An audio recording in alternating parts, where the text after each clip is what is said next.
Hello, comrades. This is your brother Jamala, also known as Brother Soldier, coming back to you after saying something about the leadership responsibility in the world and how things are on a downward spiral to hell.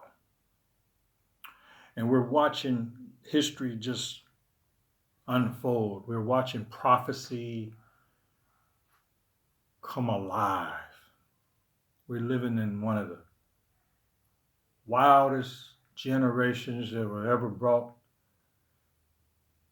past those wicked people of the past. This generation now, they're supposed to be even worse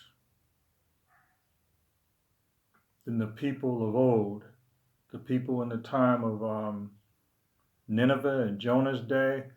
They said when the nations of that day rise up, they're going to say, "Cursed be this generation, because the things that you knew not to do, you did anyway, and you're worse than the ones who didn't know, or either did know but they had that chance to change and they didn't, and judgment came against them. How much worse are we when we know this history and we continue to go in the error of our way?" So we've been talking about leaders. Now, I said something that I directed to the West, the leadership in the West. You don't have to listen. I'm a nobody. I'm a nobody. You got all the power. I'm just a small man walking around day to day.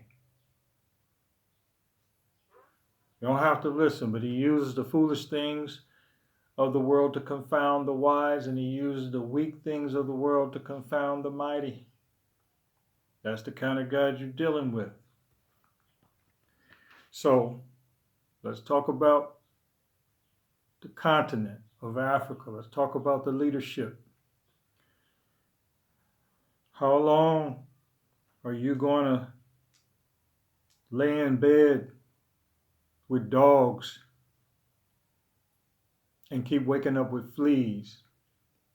How long are you going to sell your people out to slavery, to other lands and other countries who do not love them and do not care about them?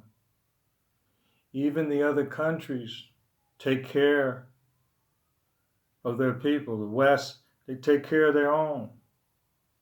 I want to talk about how we often want to talk about, as Black Africans want to talk about how hateful the white and the European is, but he takes care of his own.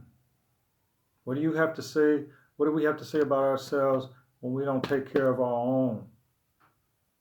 Not all of us, but we have a bad history and a record in the world, in the land, that says we sell out our own people. Look at every other nation. They may have done it to some degree, but look at our record. Black on black, black on black crimes, black on black hatred, black on black self-annihilation. The message to the leaders in Africa: you really need to come to terms with yourself. You need to really think about tomorrow. You really need to act like you're thinking about tomorrow, about what you do today.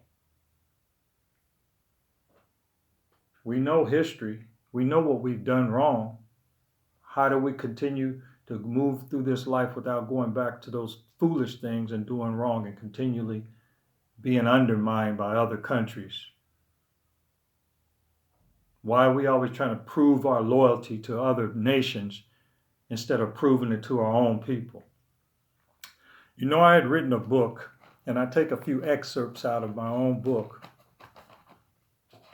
And one of my chapters in the book, or one of my sections, is called Black on Black Punishment, the Missing Link.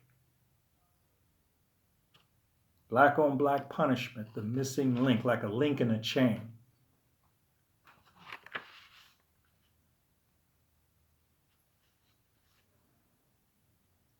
Let me read this.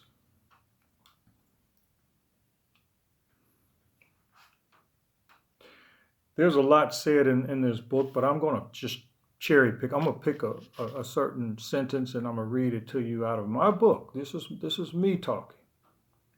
Written years ago. I've matured a lot since I've written the book, but and the book is not necessarily published yet. I'm going to start right here. The power to punish is as important a deterrent to crime as any golden rule or any punishment alone. It's still a missing link or practice in Black love. It's all a form of love and practice. Here is a new kind of proverb. And I've already told you this before, but this came out, but never allow anyone to treat you in a way that you wouldn't treat others or yourself. Whenever blacks obtain the established formal power to enforce punishment among themselves, black-on-black offenses will decrease, if not entirely cease. As long as uncaring whites and Europeans maintain power over black Africans, most black-on-black crimes will increase and go unpunished.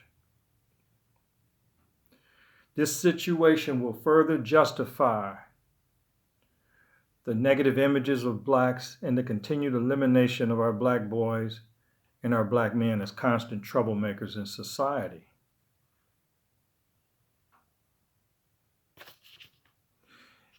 Ill-informed, indoctrinated, or black victims in denial may go as far as to say that they don't have problems with whites. It's just with other blacks. Even the black perpetrator will view power, prestige, worth, and respect as a white thing, not a black thing.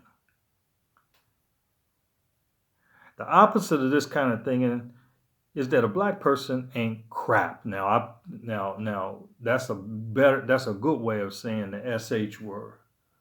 A lot of times you hear another black saying, that Negro ain't SH. He ain't SH. Because they're seeing a system, they're seeing that a system doesn't value him. His life isn't worth 2 cents.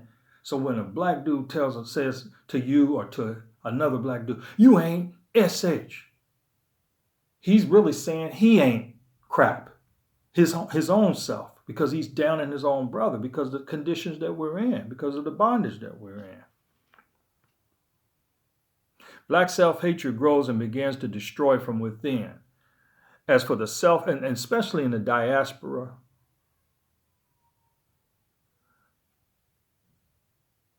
as for the self-hating black, I guess a white lie is better than a black lie. A black crime is better than, a white on black crime is better than a black on black crime.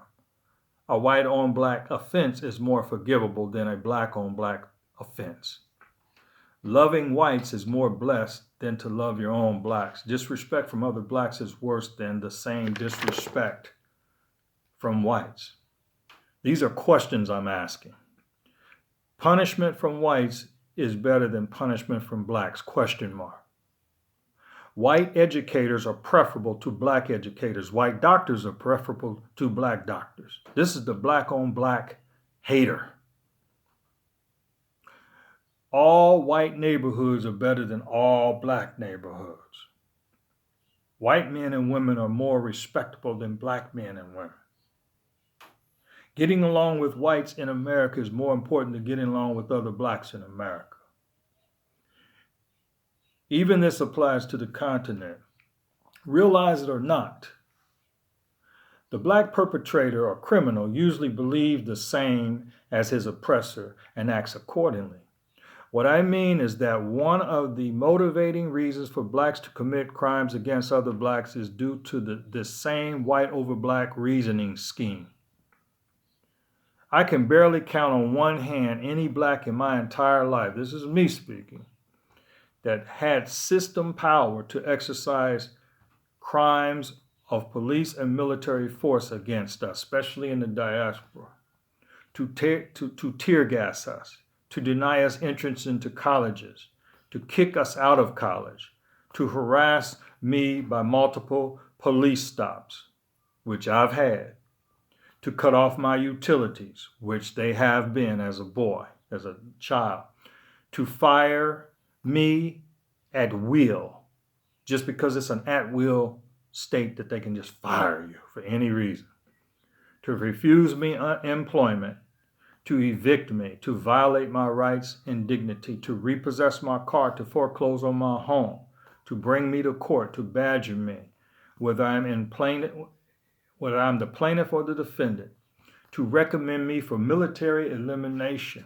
to write me up, to reduce my wages, to make inflammatory comments against me, to miseducate me or us, to threaten my safety for doing what is right or what is true, to deny me due honors and awards and recognitions that I've earned, to lynch me or my brothers, to use water hoses on our people, to entrap us, to plant evidence against us by crooked, mean law enforcement agents, to call me nigger or boy, to say I'm incompetent, to sentence or to fine me, to deny me justice, to tax me and make me fight wars against my own will, to threaten my quality of life and the life of my loved ones. Only ruling whites, Europeans, have the power to do these things, often with black assistance many times. A brother may have robbed me. He may have fought me. But these are individual struggles that are not a match to an entire system's hatred and oppression. I have said this and I will say again, a black authentic power to punish both blacks and whites is the chief missing link to justice. The people that hold the power in the USA are mainly the whites, the Europeans.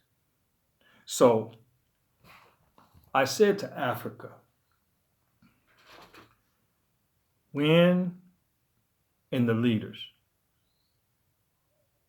you know, in the previous video, I said you should have took the money because that was in the context of trying to get somebody out of a terrible situation. The girl on the movie, the Equalizer. You should have took the money. What he said to the Russian mafia. Well, I'm gonna say to Africa, in the context of Africa, you shouldn't have took the money. You shouldn't have taken the money. Don't take the money when they come offer you bribes and offer you things to turn laws against your own righteous people. Don't take the money. You shouldn't take the money. And the Lord sees you, God of history sees you, take that money, you're in trouble. So maybe in one context, you should have took the money. In this context, don't take the money. Don't take the bribe. Okay? So,